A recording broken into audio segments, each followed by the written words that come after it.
What if I told you your first day in prison could be the last day you ever live? Meet Ethan Miller. I'm 29 years old. A regular guy from Cleveland, Ohio. No tattoos, no criminal record. His crime? Vehicular manslaughter after one too many drinks at a wedding. The judge gave him 8 years. When the gates of Stonehaven State Prison slammed shut behind him, Ethan realized something terrifying. He wasn't entering a new life. He was leaving his old one forever. The guard stripped him of his name and gave him a number. Inmates stared down from the tiers, sizing him up like wolves spotting fresh meat. That's when Boston Hale, a tall lifer with eyes like broken glass, leaned over the railing and whispered loud enough for everyone to hear. Boston, dead man walking. By lunch, Ethan already had enemies.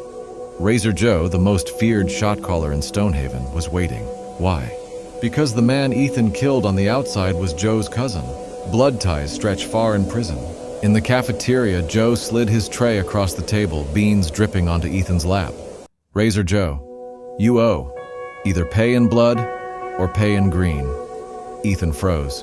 He had no gang, no allies, no idea how prison taxes worked. That's when Boston appeared again. Boston, leave him.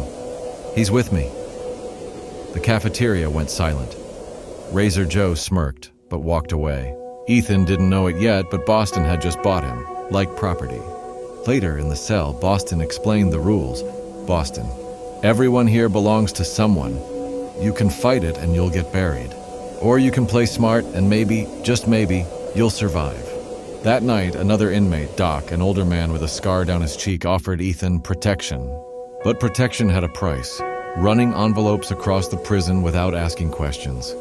Ethan said yes because fear writes faster than reason. The job seemed simple. Carry a package from laundry to chapel. Ethan tucked it under a stack of towels, sweat dripping down his forehead. But halfway there, a voice cut through the steam. Officer Dugan, a guard known for playing both sides. Dugan, what you got there, rookie? Ethan stammered, but Dugan ripped the towels and found the envelope. Inside wasn't drugs or cash. It was just a single slip of paper with an address, a test.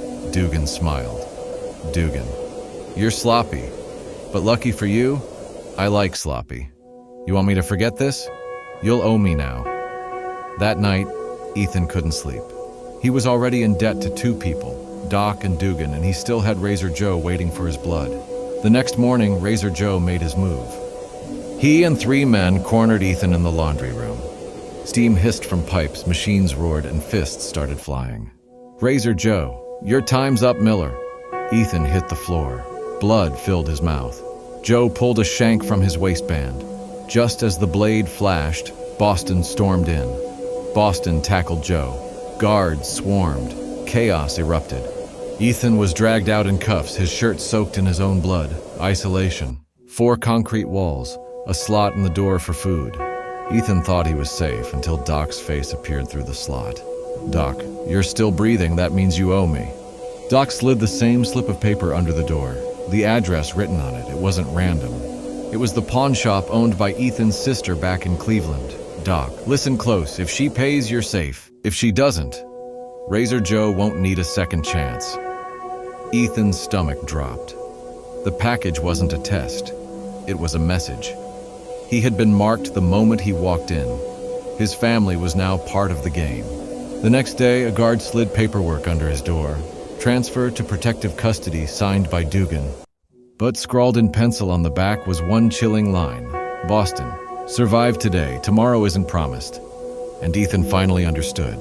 In prison, the first day never ends. It stretches into the second and the third until you forget what freedom ever felt like.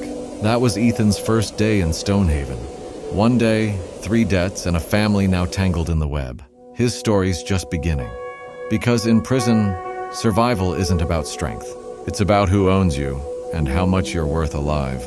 Next week, I'll take you into the chapel tier, where hymns echo against steel and the line between faith and fear is thinner than razor wire.